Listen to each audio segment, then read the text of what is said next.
God is the one who calls, and we have to listen. We have to be able to hear. In order to hear, you gotta quiet down. If somebody's calling you, but you're making a bunch of noise, you won't hear them. So the same in your spiritual life, you have to quiet down. You have to have a regular life of prayer. Prayer is to raise your mind and your heart to God.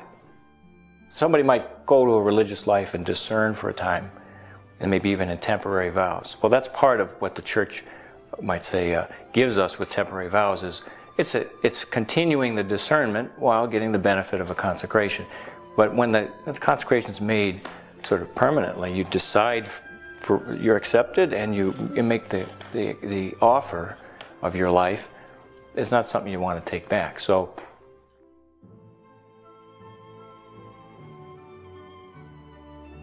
when our community began in 1978, our founder, Father Abbot William Driscoll, he started with the inspiration of God and the help of His grace.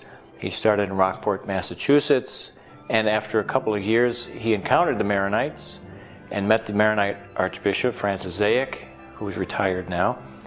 He invited Father Abbot to become Maronite. He was Latin. He was under the Archdiocese of Boston when he began. And so in the early 1980s, Father Abbot began in 1978. In the early 80s is when they decided, the Maronites accepted us, they invited us, and then they accepted us as part of the Maronite Church, Maronites here in the United States. And we ended up here in Petersham, Massachusetts after a couple of moves. The Maronites, of course, are Catholics of the eastern part of the Catholic Church. So since 1978, we've been with Father Abbot as our spiritual father under St. Maron, under the Maronites. Our life is a contemplative life of prayer, and liturgical prayer is first and foremost in anybody's life, whether you're a monk or you're a layman or whatever. That's our first prayer, because that's the prayer of Christ and the prayer of the Church. So we join ourselves to that prayer. Outside of liturgy, our life, our private prayer, individual prayer, here at this monastery, our particular gift from God is that we make our prayer before the Blessed Sacrament exposed. Each monk does 2 hours of Eucharistic adoration outside of the liturgy each day. And so I don't know of any other monasteries or monastic life, east or west, that's true, that's the case. Maybe there are, I don't know of them.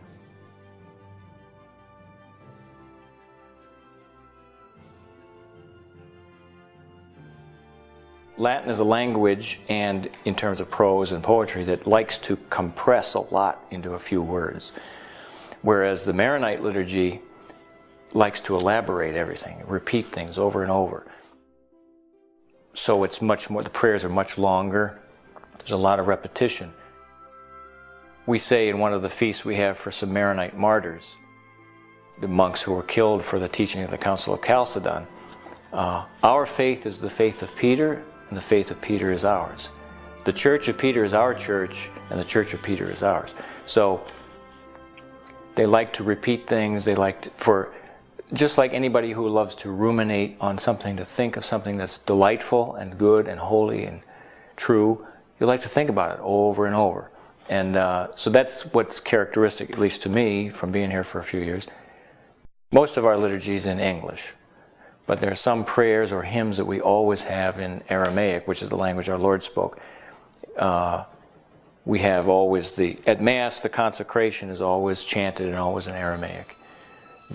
Some other prayers during the Mass, like we call it the Trisagion, or in Aramaic, the Kadishat Aloho, Holy God, Holy Strong One, Holy Immortal One, have mercy on us. We always chant that in Aramaic. We also do, it's not mandatory, but we've chosen to do it, is at midday prayer we chant the Lord's Prayer, the Our Father, in Aramaic. So that's a privilege. The one privilege of the Maronites, they always say, is that they've always been under St. Peter and his successors. And the other is that we have as our language the language of Christ himself for our liturgy. So.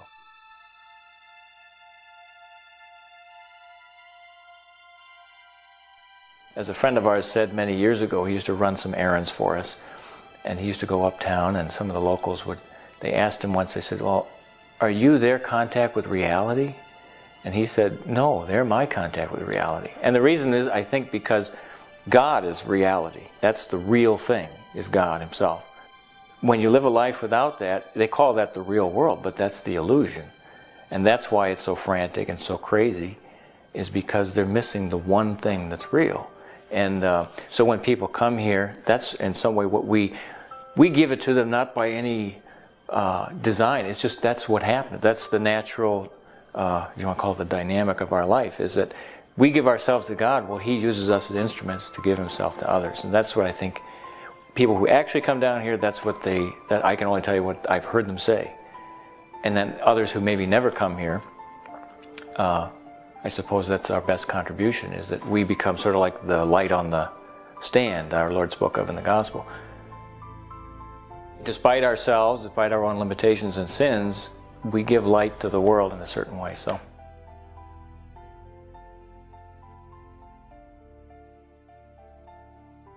We begin at 5, the bell rings at 5 o'clock, and we go to prayer at 5:20. We have our morning prayer, which lasts, given the season, it's between 30-40 minutes, so until about 6 o'clock.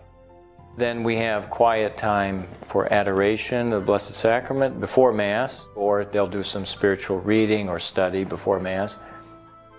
Mass is at 7:30, which ordinarily weekdays would last about an hour. From 8:30 or so, when Mass ends, until basically noontime, that's more time. Some monks do chores. Somebody has to cook the noon meal, and somebody's got to greet guests if they have to come or go. And so there's some chores, but usually the morning time is for more adoration, study. Some of the monks might take a walk, get some exercise in the morning. Necessary business, correspondence, whatever you have to do. In noontime, we have our midday prayer, a little before noon, and then we go to the meal. We eat in silence. Most of our day, we try to spend as much time in silence as we can. We can speak as needed, but generally we want to keep silence to cultivate a spirit of recollection and prayer. After the noon meal and siesta time, then we have our work period in the afternoon until about 4:30. Then it's supper time, almost, just about supper time, enough time to clean up.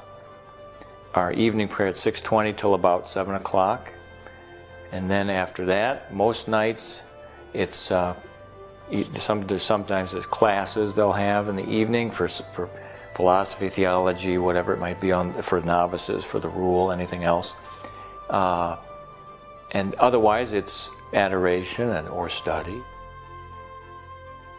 if you have necessary chores to do. 3 nights a week we have recreation, where we sit around and talk. And Sunday, Tuesday, Thursday. But also on certain feast days we'll have recreation, whether it's on Sunday, Tuesday, or Thursday. And then the night prayer is a little before 9 o'clock, about 9 o'clock. And then we retire after that. So.